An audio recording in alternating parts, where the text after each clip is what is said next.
And now for the next talk, we're going to have Emmanuel Odeke. He's going to be talking about Goroutines and not only how to use them, but how they're built inside. So interesting talk coming up. Big round of applause for Emmanuel.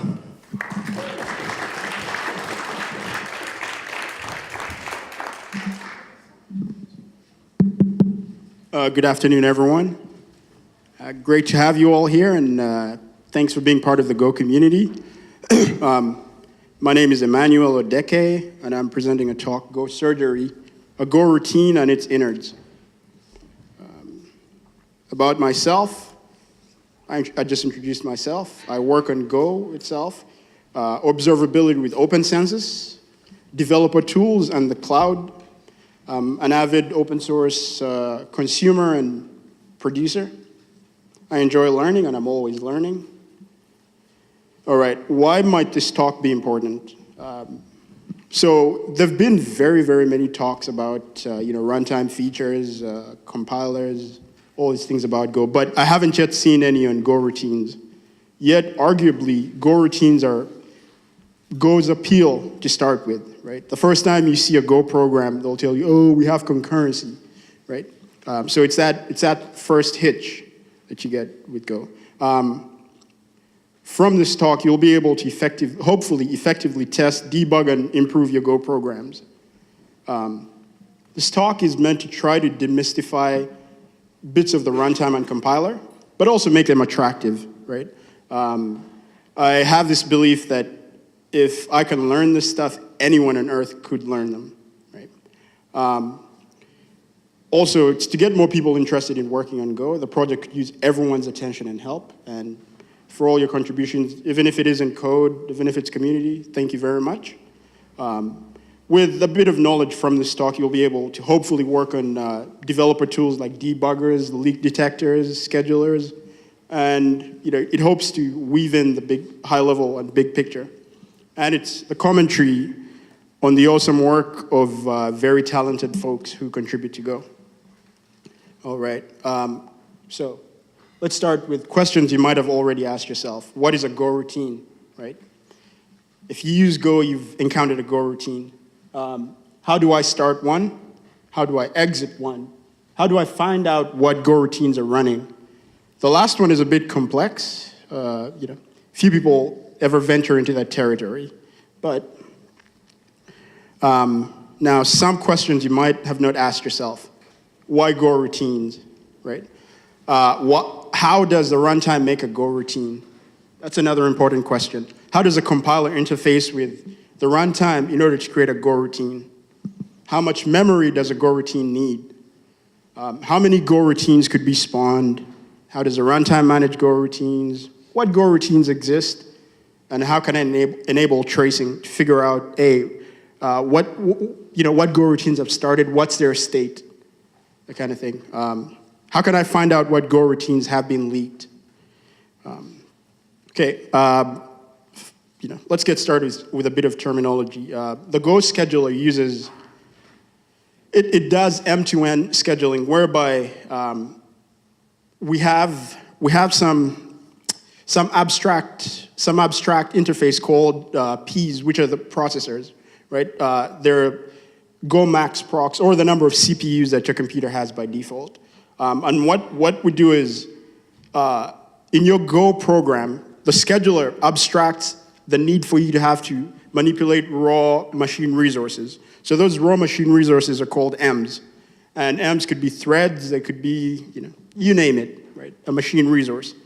And the Gs are the Go routines that you interact with in your program. So remember, Ps are, they're the gatekeepers. They hold back, they help you manage Ms and Gs, rather. Okay, so a question, what is a Go routine? I believe everyone has an idea already, but a Go routine is a lightweight, independent thread of execution that Go uses interface with in order to use runtime features and enable concurrent programming. Sorry about that. So, like I said, there goes abstraction to simplify concurrent programming and achieve parallelism as a byproduct. So the first goal is concurrency. And then the runtime will help you manage, if say, for example, you have the resources to keep your program parallel, it will make that possible for you. We talked of the G's, M's, and P's. So at a fundamental level, we see Goroutines used everywhere with Go function call, right? Hashtag Go is here. For those of you who were vandals in grade school or something, anyways, mostly Goroutines usually are the Ellison of serial Go code. Mostly, I say mostly because an Ellison means you erase some stuff you might have added. So if you have the Go keyword, erase it. But that doesn't necessarily apply for Go because you might have a channel in there, and if channel reads don't match up, that would be a deadlock. So that's why I say mostly. So why Goroutines?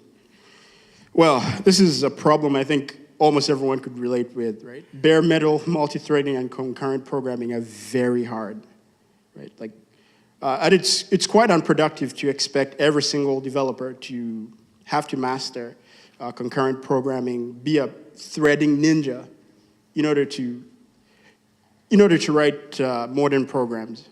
Threads are expensive to create, and if torn down every time, that creates crazy. Actually, you might even create threads and figure out that your program is running way slower. Sharing state is very expensive and hard to correctly manage in efficient ways. So if you have shared state and it's being mutated by n threads, right? You have a data race if one of them is a write, right? If they all access the same variable, one of them is a write, the others could be reads, you have a data race. Not good. The other thing is processor load balancing is a hard problem. You might spawn a bunch of threads, you don't know what processor they're running on, but modern computing exposes a bunch of these features. Hardware improves, has been improving every 4 years for the past couple decades. And I talked of data corruption, and there are innocent things like an unintentional self-DDoS, denial of service. Say you have a server, it's written in C, you spawn a thread every time you receive a request, that's awesome. Get 1 million requests hitting your server at the same time, oops, you run out of memory, not good. Okay, and trying to paint the picture of how we got here. So there are native multi-threading APIs such as POSIX, portable operating system interface. So those are pthreads, and they're Windows threading APIs. Then there was an interesting one called Silk. There is actually, it still is there, but it has evolved. And others I might not have considered. So let's talk about, real quick, pthreads. Most C programmers will encounter pthreads. They provide nice APIs to join, destroy, mutual exclusion, yield the processor to others. They're not directly supported on Windows, but Windows has its own threading APIs distributed in the Windows DLL, kernel to DLL. They require a bit of threading expertise to use. They're quite low level, but one of the most powerful and coolest APIs I've encountered. Okay, time for a conspiracy theory. Tinfoil time. Okay, Silk. Remember, I introduced Silk. So Silk is a parallel multi-threaded language for programming symmetric multiprocessors, SMPs. It was, in my humble opinion, a breakthrough PhD thesis by Keith Randall at MIT in 1998. And incidentally, I'll talk about it later. What they did was they added syntactic sugar to plain C programs with 3 keywords, just 3. Silk, spawn, and sync. The simplicity of APIs ensure C Ellison of a C program mostly compiles and is the serial version of a parallelized program. So the idea was if you had a C program and you wanted to make it parallel, you just prefix silk, spawn, and sync. And if you think about that, all of a sudden,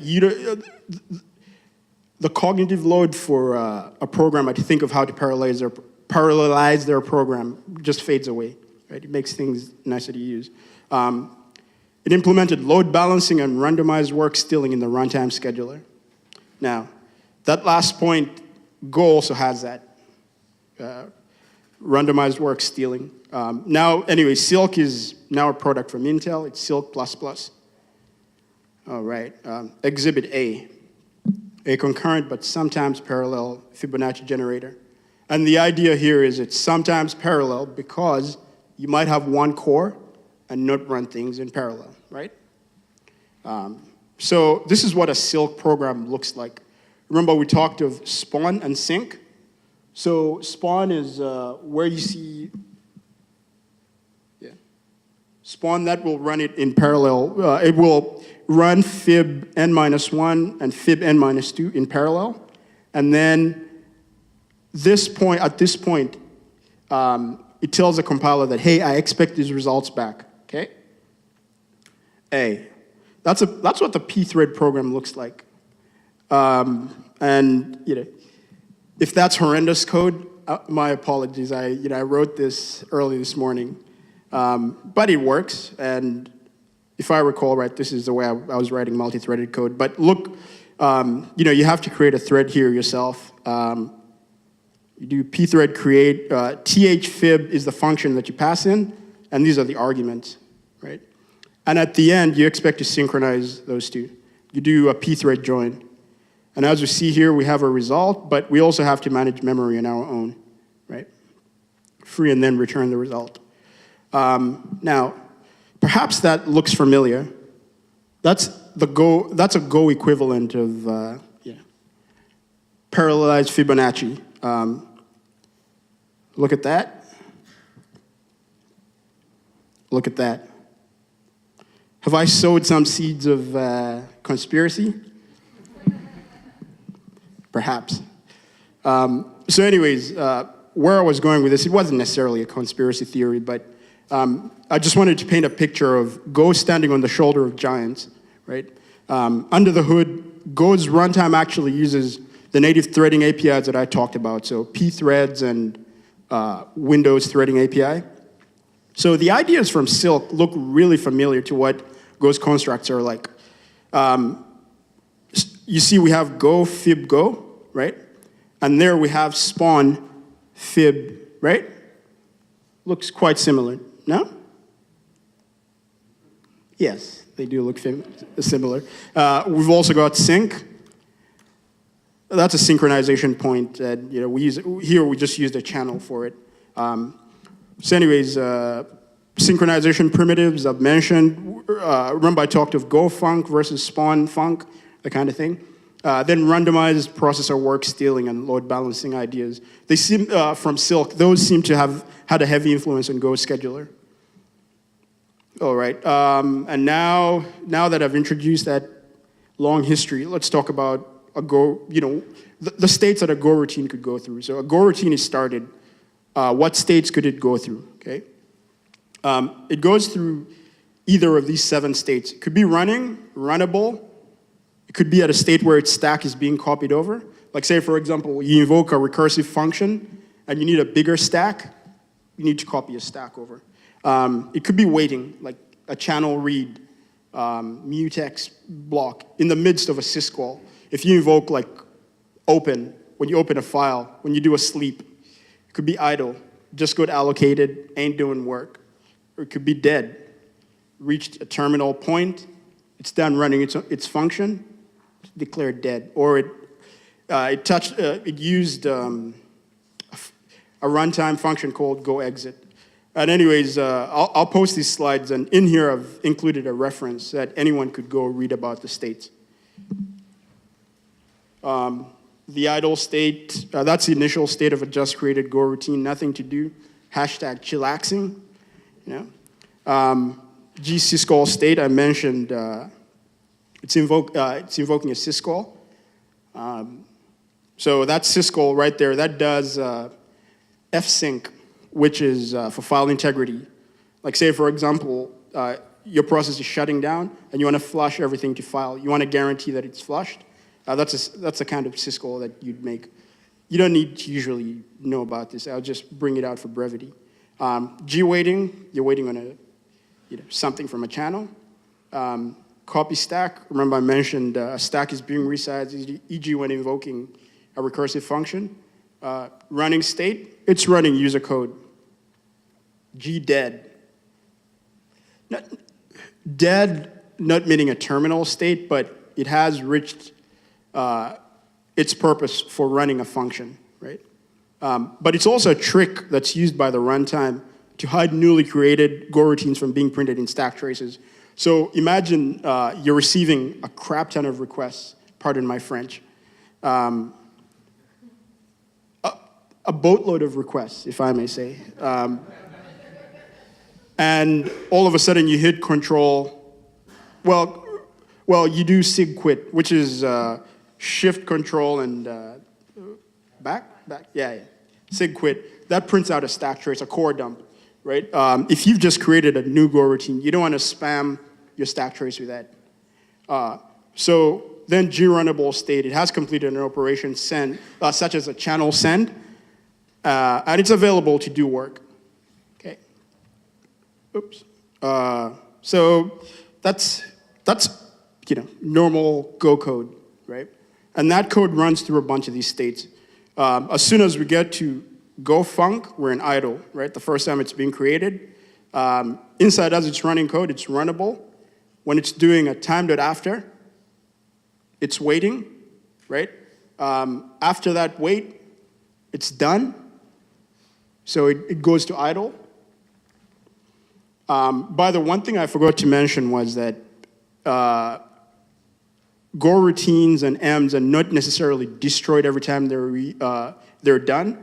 They're put in a pool, right, for reuse later on. So how does a runtime make a Goroutine? How do we get that magic? Where you've written, where do we go from that program to something that actually runs concurrently?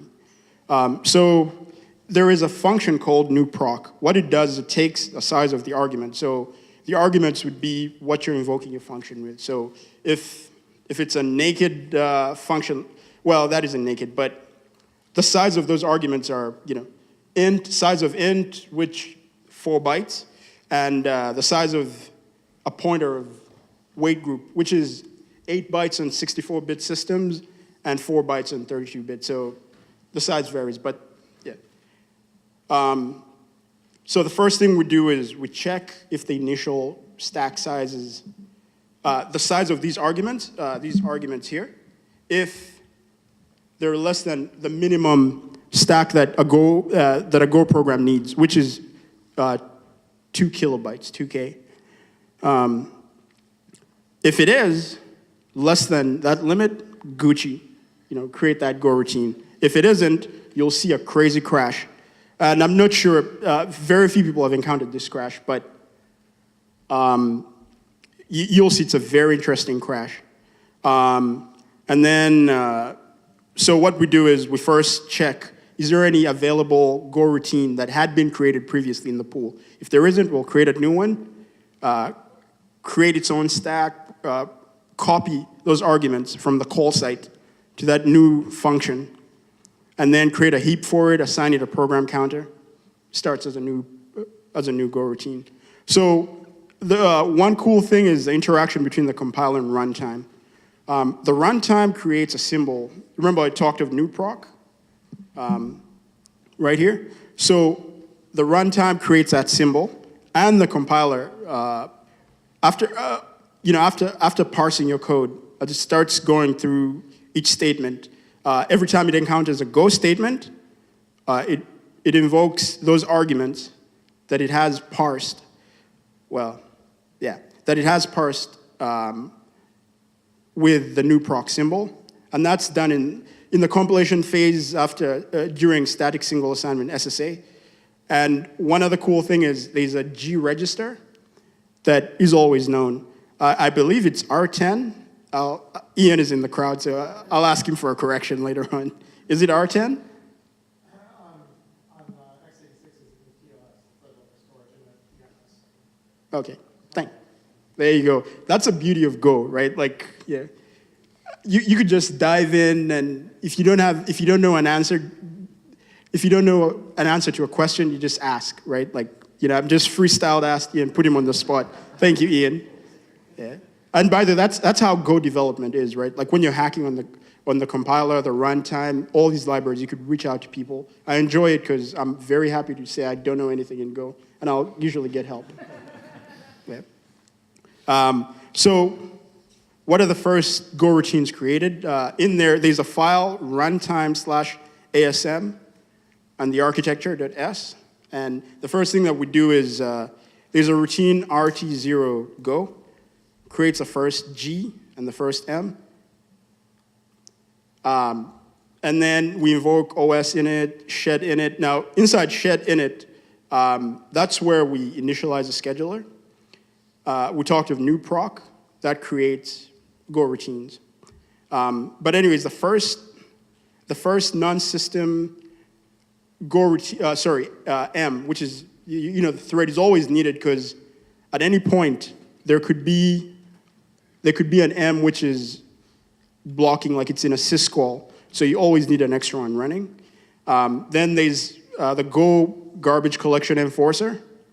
Well, what that does is it scavenges memory. So if it runs in the background, and the idea is every 5 minutes it checks, hey, has this memory that got freed not been returned to the system? If it isn't, it does it. It's the enforcer. Then there's sysmon to preempt greedy Go routines, scavenge memory, I talked about that. How does it end? A terminal statement /as panic, return. Normal return from a function, receives a status of G dead. A Go routine could also be stopped by different signals, like sigint, sigquit, sigterm. So interesting scenarios. Remember, I emphasized that when a Go routine is started, we check the size of that stack. Well, the size of the initial stack, right? The arguments are copied from the call site onto the newly created Go routine. Now, check this out. This code it's somewhat contrived, but I've seen this kind of thing for device drivers. And notice here, we're doing Go, we're creating a Go routine with device register, and we're passing it here by value, okay? This is the interesting crash that I talked about. So look at that. Function arguments too large for new Go routine. And what happened here is, if we quickly calculate the size of this, I believe it's 2,800. I could be wrong. And it varies if you're in 32-bit systems or 64-bit systems.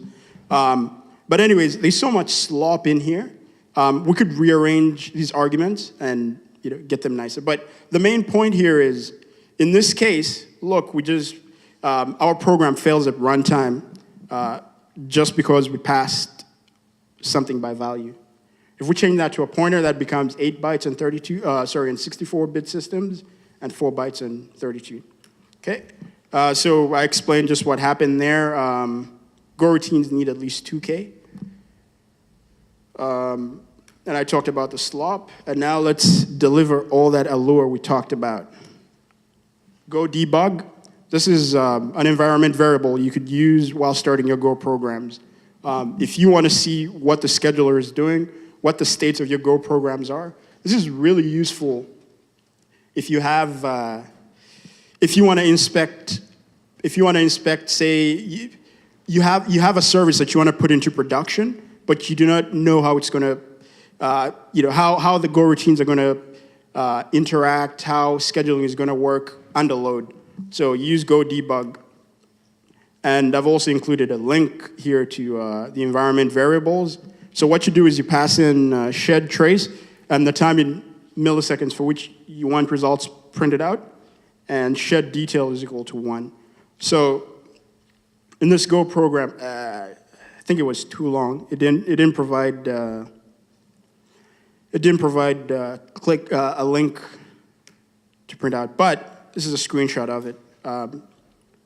For brevity, at the very top here we see P0. That's one of the P's that started. But what we care about right here is G1, right? It's doing a semi-quire.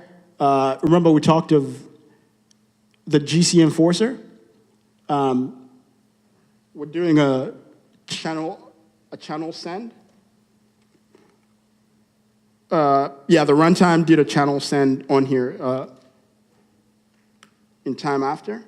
Anyways, I'll post this picture up. Notes, some utilities that you could use today in the runtime. There's debug.stack, prints out the current Goroutine stack. Then there's runtime.stack if you're feeling a bit dangerous. And it takes an argument, which is a destination, and a Boolean, which says, oh, by the way, print out a stack trace for all the Goroutines running. And then, by the way, note that in order to achieve that functionality, we have to stop the world. We freeze everything, print out. This kind of knowledge is useful for writing debuggers and also useful for finding Goroutine leaks. Hashtag startup idea, hashtag debugging tools, hashtag observability. And I'm serious about that. And here's a real simple leak detector. In fact, this is in net HTTP. This is how, I believe, Brad and Ian wrote this. What's that? Mostly Brad. Yeah, Brad wrote it, mostly Brad. So it's a really simple idea. Remember I talked of runtime.stack, right? So what we do here is, in here, we allocated a buffer, an initial buffer, which is 2K's worth, right? We get the runtime to periodically dump its state into that buffer. And after that, it always prints out, it always delineates each Goroutine state by 2 new lines. So from that, we just parse this out, and then we'll print out what different Goroutines were encountered, and sleep for some time. The important thing to note here is that with just using the function runtime.stack, all of a sudden, now you could do Go leak detection. Like you could use this code, or at least a variant of it, to write a Goroutine leak detector. And I've done some work for some clients who had massive troubles with Goroutine leaks. And basically what a Goroutine leak is, it's this. You have a Goroutine that is spawned and we never know when it will return, right? Like for example, this one, do work. This runs forever until maybe it's killed. So living dangerously, we created leaking Goroutines. We'd never know if we never run that Go leak finder. It's a simple leak finder, but it works, and it's used even in the standard library.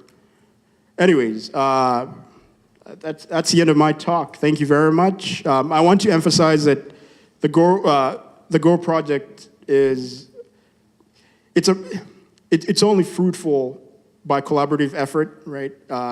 Irrespective if you're doing code or non-code, you're all very welcome. We enjoy as much support as we can, and hopefully we'll get some folks hacking on whatever package in the Go standard library. Thank you very much.